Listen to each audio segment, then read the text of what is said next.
Welcome to The Engaging Life, a podcast about using engagement equity to improve your relationship building skills in your personal and professional life. And now, here are your hosts, Brandon Suba and Angela Cheney. Well, Angela, what's happening? Minus the obvious. Yeah. You want to tell everybody? Sure. Let's just get it out of the way. Oh, now that sounds really dramatic. It's not really that dramatic. Just I'm getting over COVID, which I will talk about in the next episode more in depth. Not about me specifically, but right. Well, a little bit about me. But so I've got the kind of mannish voice. Mannish voice. And you may hear some throat clearing and hacking, but I've been negative now for a week and a half. So, well, that's good. That's good. And like I keep telling you, it stinks that you had all the side effects because I know some people get it and they have no side effects and stuff. Oh, I know. Some people get it and they just sail right through, and it did not happen here. But hey, we're back for you, ladies and gentlemen, That's right. Here on the Engaging Life podcast. If you want to see us, go to the YouTube. Oh, you know what? I was going to try to promote this too. I'm now happy with my haircut. Nice. But I'm talking like within the last few days, I've been happy with it. So for those long-term listeners, you know, this has been an ongoing It has. battle. Oh, And speaking of hair, yes. today is the first day I have actually fixed my hair since I got sick. Oh, see? So if Did you it want to just see for what you that guys. looks like, yeah, get on the YouTube Actually channel. got out the curling iron today. I had not had the energy to do it up until now. Wow. But you know what? I'm excited for your show next week because I think you're going to give value to people that are going to deal with this sooner or later. Which most of us probably are. Yep. Yeah. Yep. I don't want to jinx myself, but I'm clear so far. So See what we can do about that. yeah, as I sit right next to you. Okay, so what are we going to do on the show today? I'm going back to a little bit of the basics, and the show, I don't want to say who it's specifically tailored for, right? Scarcity mindset. Right. But this is really going to be tailored for if you are starting to go to networking groups, networking events, and you just don't know what's going to fit best for you. Or you're starting a business, and I think this is very common. You came from a very corporate world. Sure. Right. And you want to work for yourself. You don't want a boss anymore. So now you started a business. I always feel the excitement coming into starting the business is easy. And you know, you're excited and you tell everybody about it. But then you hit that spot where you're like, crap, I need more sales. Right. And so then it's time to get out and network. And of course, you get invited to all these things, right? You got different groups that you can go to. Scroll Facebook if you join any organizations, and they have events and all of that. So what I hope to do is give some insight today. Actually, hope's not a plan. What I'm going to do There you go. is give you insight today on the difference, because I love and hate both in their own little way. Sure. So what we're going to do is we're going to take a side-by-side comparison. And where I'm excited, because I did this back on the old radio show, but you were not with me. I was not. And so now you can go a little more in depth on kind of the psychological side, because you just seem to do really well at being like, well, Brandon, you know why? It's the fish in a bucket theory. And I don't know what that... Petal of fish. How did you know that's what I was talking about? We'll see if my brain's firing on all synapses today. Hey, Who knows? I might add nothing. Specifically, I was like, my brain's firing, but you went specific to synopsis? Synapses? Those little things that connect in your brain to make it all work. Oh, I don't have a lot of those. Synopsis would be the way to talk about the plot of a movie in a succinct way. That's synopsis. And Different word. This is why. Synapse. You know, I think I even pronounced it synapse, not synapse. Liz and I were with some people. I'm trying to think what the event was, and I 100% used the wrong word. Go figure. If you've listened to this show long enough, you know that happens all the time. And so she corrected me like right there, and then I was like, "Thank you," and I took it. Yeah. And afterwards, she goes, "Is it okay if I correct it?" I'm like, "I'm to the point in my life." Liz or the Liz person? corrected me. Liz did. Oh. Liz did. Well, and I'm like, yeah. I'm to the point in my life. You need to, because if I used it wrong here, I probably think I'm using it right. Now there are times that I use it wrong on purpose. So my favorite. We play a card game where you have a wild card each hand. And so if the trick is taken with no wild card, I call it, took that pro bono. Which pro bono obviously is a lawyer term. No, right. Not at all. And so somebody questioned me on it. And honestly, I just use it. But they were breaking it down. And I'm like, well, I mean, you didn't need anything special. You didn't take anything for the win. So that's why I use that word. So similarly, kind of, my husband will pronounce things incorrectly on purpose, Ooh. like in public. Like he'll say, I want the quesadilla. Oh, yes. Like stuff like that, or the tortilla, which I know he's doing it to be funny. It's not funny. It's If you're listening, Todd, it's not funny. Does Todd listen to these? But I don't think Liz does. No, I don't. Okay, I don't good. think so. If he does listen, it's going to be this one. Every other one, I say nice things about him. He's going to listen to this one. But and the people they'll look at me like, "What kind of dumb ass did you marry?" And then my daughter has started to do it, but I think she really thinks it is pronounced that way. Ooh. You know, because she's like me. She's a reader, so Yeah. you know, a really interesting thing because I'm always judging people for pronouncing things incorrectly. But I heard a quote once that said, "Don't ever judge anyone for pronouncing something incorrectly because they probably read it." Oh. Which means you're judging a reader, which is my people, rather than hearing it on TV or YouTube. Okay. Or, The names in Harry Potter. Mhm. A lot of people I've heard, they're like, once the movie came out, it corrected how Mhm. Hermione seems Hermione. to be. And that is Yeah. it spelled. I've never read the books. No, shocker. Hermione Hermione, right? is probably what it would look. See, Yeah. that's cool. Mhm. Unfortunately, I cannot fall back on that for my But missteps. it really made me change the way I Good for think. you. You know, and that's For you. sometimes. I still judge, like my husband, I'm because just shocked he's that trying you to be do funny. this show with me because I'm like the epitome of what you're judging. I know it's fun. Is that why? Okay, Yeah. that's why. All right. Enjoy So networking groups versus networking events. First off, let's list off how many networking groups we can think of, and we can be specific. So here locally, BNI, Center Sphere, those are the two big ones. Mhm. Chamber groups. Yeah. And I'm not going to go through all the different chambers. MBA. MBA, tips groups. Yeah. And I mean, really, that's it. That's all I can think There's of. a bunch of independent groups, Yeah. you know, but do they really have names or, you know, There's they change one- all the time? My favorite one is not your typical networking group, and they meet one Thursday a month. And the name of it is not your typical. Not your typical networking group. Okay. And they do Interesting. volunteer stuff. Interesting. According to There's also like industry groups, so like the remodeling group. Oh yes, yep, that would fall under this group. Mhm. That's so those are groups. Those are groups, and in your local area, you can Google groups. You can actually talk to any salesperson in insurance, financial planning, real estate, and mortgages, and they'll tell you. Chiropractors. Oh yeah, and chiropractors. yeah, and they always find them. they'll tell you the groups. Now, both Angela and I are examples of success in these groups. Yes. I want to be very clear. Yes. I'm going to say what I feel is good and bad about these, as I hope you do too. But do realize there is value in both of these groups if you listen to this podcast enough and take our advice. That's right. That's the only way you're going to succeed. Only way. Yeah. You're lucky we're here. Okay, so the networking events. Now, a lot of the groups we just listed will have events. Mhm. And I think that's where I've seen people get confused Sure. about these things. And I'll just get this right out of the way. I am not a big fan of networking events that turn into a hard sale to be in a group. I feel that line should be drawn in the So sand. they're like recruitment. Yes. Well, it's in the proper terminology of this podcast, it is taking a deposit because you think it's taking a withdrawal because you think you've made all these deposits with this one meeting. Right. And probably not. Probably not. Probably not. Now, if it's a visitor day or something, and at the end they say, by the way, this is our group, we want you to be part of it. I think that's a little different. If it's a free giant networking event and they try to sell you at the end, I'm not a fan. Nope. Not a fan. Okay, so the first part, a networking group is consistent.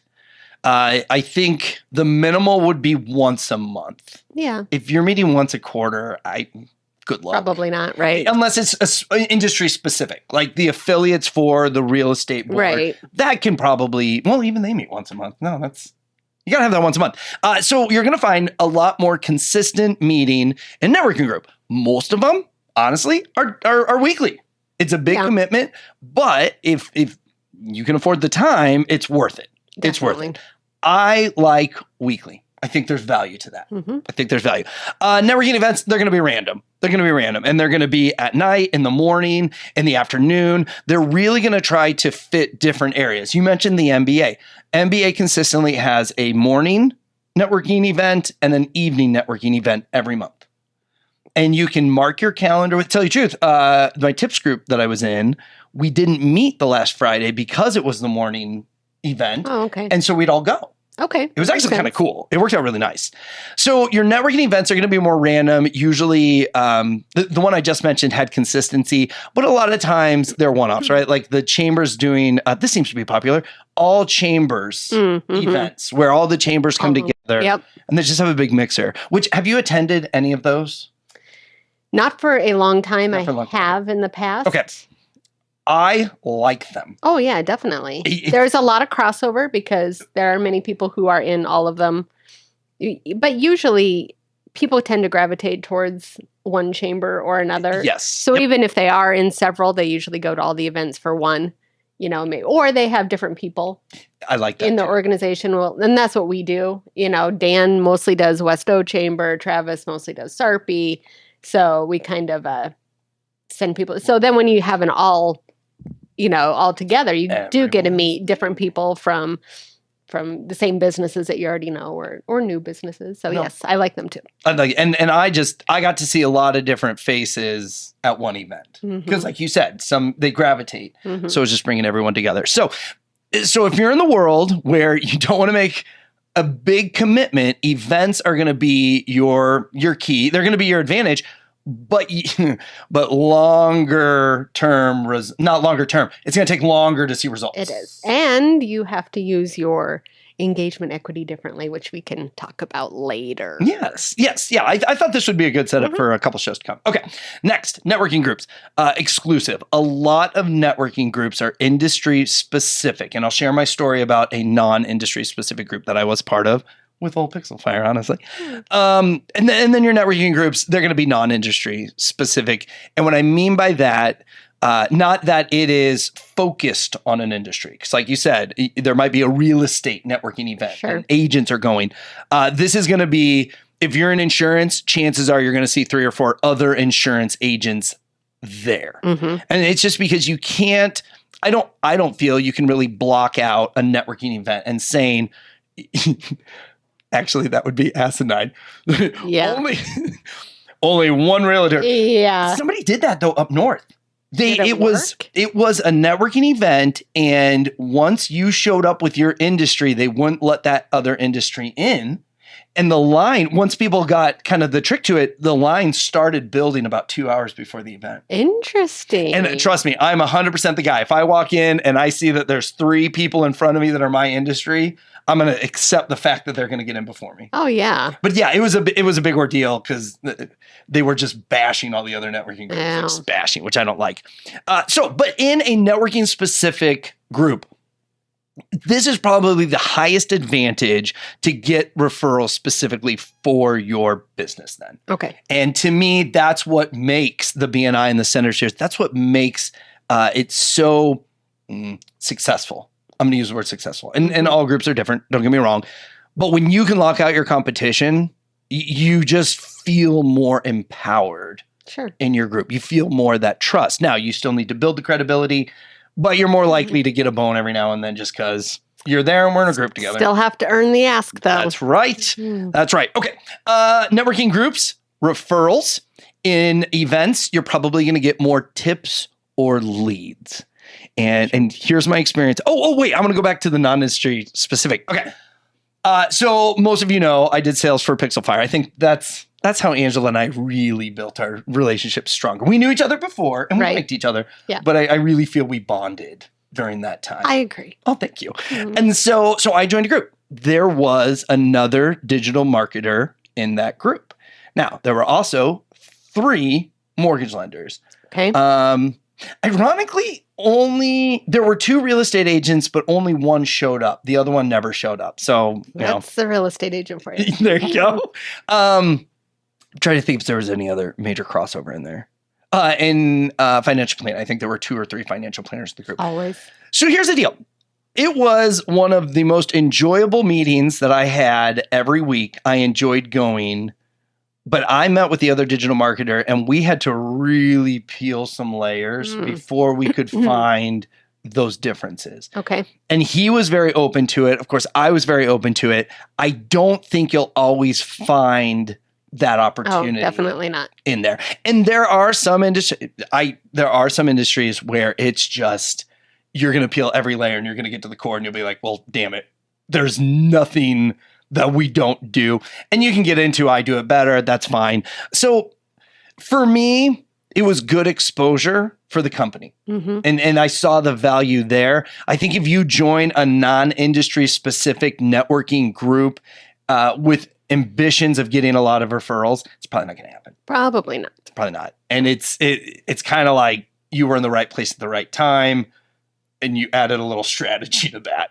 Pretty much. So for me, if you're in a networking group, being industry specific is the key. It's going to be beneficial. Okay, so in a group, you're going to get referrals. In an event, you're going to get tips and leads.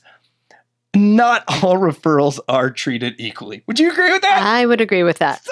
So I'm not saying you're going to get good referrals. To tell you the truth, if you know my history of networking, I lived in the world of bad referrals for a very long time. And it matters what you do in these groups. Definitely. And it matters who's in the group. Oh, absolutely. It's like anything else. There's good and bad in all of this. And even within organizations, there's good centers for groups, there's bad centers for groups, there's good BNI groups, there's bad BNI groups. So it really does make a difference. And one person can make or break a group. Either way, it can be, okay, we kind of struggled and it sucked. And then John came in and transformed everything and brought new blood. Or it can be the other way. We were clipping along really good. And then Mary came into the group and started backbiting and invited her cronies and whatever a bad person does for a networking group. But one person can just change it. Yep. Well, change it, not ruin it. Make it good or bad. Okay. Yeah. So what I don't like about networking events is I hear this, oh, I'll send you that contact, or, oh, I should connect you with so-and-so. Because to me, in a networking event setting, you're pretty excited. You're networking. It's generally open networking unless there's a speaker. So you get that word vomit. You say things that in a one-to-one setting. Especially if you're drinking. Oh, yes, that doesn't help the situation. But you want to make that quick connection because that's all the time you have. And I heard it too much. Oh, gosh, I should connect you with so-and-so. And then nothing. So I would like to put in here that this is an area that we talk about in the book and that we've talked about before. And it's the different ways to build value and earn that ask. When you're in the networking groups, you've got time. It can be a slow burn. You can earn it over a period of time. You can't at an event because, and what you just said, that's how people screw up, is they're trying to make that quick impact. And so they promise things they can't deliver or, they do it wrong. And so the way to give value and earn the ask at a networking group is to talk to someone enough and give them some quick hits of value and real authentic. It can even be, I like your shirt, or I've heard nice things about whatever. Give some quick hits of value, and all you're trying to earn is the right to talk to them again. That should be your only ask. And that's it. Your only ask is, can we have coffee sometime? You're just trying to give enough value to earn the right to talk to them again later. Perfect. Yes. And so once again, if you're just getting into this world, really listen to what you're saying as you're getting comfortable talking to random people. Because I think there's an art to that too after a while. But listen to what you're saying and see if, and using our whole theme here, if you're really making, if you're making a false deposit that is going to leave your withdrawal a negative account. And to me, that's what I feel that is. When you tell me that you're going to introduce me to so-and-so, just because, they're your ideal client and then nothing comes of it, your credibility has gone down. And honestly, if somebody talks to me for 2 minutes and then says they're going to introduce me to their best client, I'm like, why would you? You don't know me yet. I've not earned the right. So it either seems down. Yeah, it seems they're not going to follow up. Yes. They're just talking out their wrong side of their mouth. We'll say that.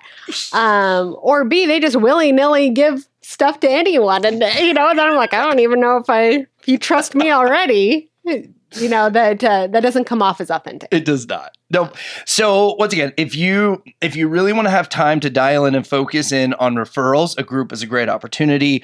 Networking events, it's going to be a lead here and there. It's going to be a conversation that could lead to something, but don't go in with the mindset of getting or passing referrals within a networking event. Okay. It's and you talk about this a lot. It's the meeting after that when it's a one-to-one. We have a little more time. I've been able to Google you. Like, you've done a little research. Right. Now I think we could work together. Right. I think there's huge advantages. Investment. Ooh, this is my favorite. If you've never been to a networking group and you go to a visitor day, they're going to ask you to join. I'm just going to tell you that right now. And they're going to give you the dollar amount, and it's going to be all over the board. All over the board. To me, it is a bigger investment of money and time for a networking group, but you are much more likely to get the results that you want. Correct, if you do it. If you do it right, the Right. efforts you put in. Yeah. The efforts that you put in. At a networking event, unless there is a speaker, and I hate this to be so shallow, or really good food, it should be free. There, I said it. Right. You can have a cash bar. Yeah, absolutely. Yep. Cash bar is fine. Yep. But yeah, If you're unless it's a sit-down dinner. That's what I'm saying, right? If it's fancy or a benefit or something like that, that's an event that, yes, you're paying money to be there. But if it is, where all the local entrepreneurs are hanging out, in that networking event, I feel it should be free. And you don't need food or drinks at an event. Or you could have a food truck. Make it optional. That's been cool lately. Yes. Yeah. So it's there if people are hungry, depending on the time. Right. It's there, but I agree. So here's a financial tip. I don't think I can. Oh yeah, I can leave. No, not giving any financial tips. Here's a recommendation for financial flow. You ready for this? Go to networking events free. Meet some people that you trust, and ask them if they're involved in groups, Okay. and then go visit the group with them. Okay. I like that. As an entrepreneur, as starting a business, money is usually tight. This gives you the opportunity to get the exposure and the practice of networking. Find people that you trust and go with them to their events. Because I went blindly from a letter that was sent to my boss, to my very first BNI group, and I love them to death. But as I learned of other groups, there were just better contact spheres in different groups that I wish I could have taken advantage of. And to me, if you're going to the events and you're finding people that you're clicking and maybe even doing business with or opportunity, that's where you want to get led into a group. Right. Then go ahead. And also visit several. Yes, I know. Did you do one and done? Did you do one and joined? Or did you visit a couple? I've done both. Yeah. The time I've been in and out of groups for years, and I've done it both. And I mean, you can get lucky and can. stumble upon a really good group, but you're not going to know that either way. So it's kind of like when you marry your high school sweetheart. It can be successful or not, but you're never going to know on either side. Either, wow, there were so many people that would have been better for me, or on the flip side, you don't realize how good you have it. Yep. Because you didn't see all the bad ones. So it's kind of the same thing with a networking group. If you did stumble into a good one, you might not never know it. Yeah. I just said might not never. Might not never. Double Ooh. negative. COVID brain. I love double negative. But then the other side too, there could have been so much better ones out there. And you might not be able to see that just by visiting once. And most of these groups don't let you keep coming as a visitor. They want you to join. Makes sense. But you can at least see who's in there. You can see what their energy's like. You can see if you like the location. You can see if you like the time. I hate lunch groups. We've talked about this before. But I really enjoy afternoon drink groups because I'm a lot more likely to go there because I want to drink. It's been a day. To be honest with you. But yeah. So I think that's the best advice. Visit more than one. And even when I was a director for an organization, I would tell visitors that go visit another one because I did a one and done. And once again, still friends with all the people in that group. As far as you know. But, well, yeah. I've heard other people talk. Probably have. But I to this day, I wish I would have at least went and visited. I still may have ended up there, but I wish I would have visited a couple others. Okay, times of the groups. Lunch is one. Generally, a networking group is going to be during business hours. And there's a classic saying, this group should be part of your business, not in addition to. Okay. So that means and not that anyone's really a 9 to 5 position if you're networking anymore. I feel you're kind of all the time. Entrepreneurs are all the time. If you're on your business sales, I mean, you don't want to give a hard, nope, never going to talk to people after 5 on the way. Like you're a little more open. But generally, the networking groups are going to be in the morning, which to me, that's before the business rush. Although I am in a group that starts at 9.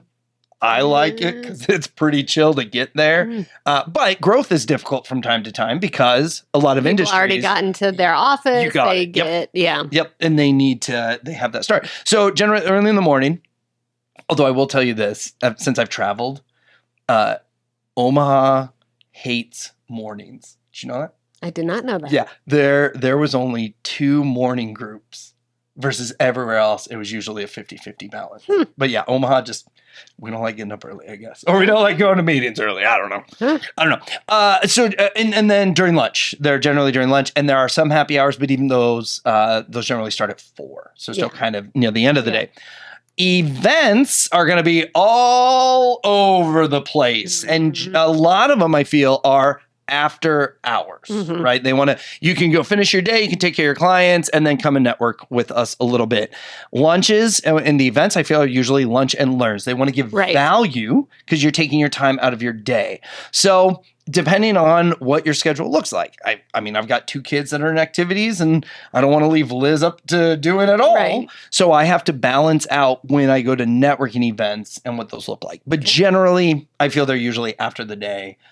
Or early in the morning. Another one kind of before you get to the office. And then the last thing, and this seems very minimal, but especially if you live in an area where travel is tough. Right? Like Chicago, California, Hollywood, it takes 2 hours to go 2 blocks. Right. Where in Omaha, 20 minutes. You can get across the whole dang town. I can get to the casino in 20 minutes. just right across the other state. Anyways, so for events, those are going to be all over because they maybe want to focus on one company and let's get a bunch of people to their, like I did a lot of events at the showroom when I was selling countertops because they can see what I do without me telling them. Right.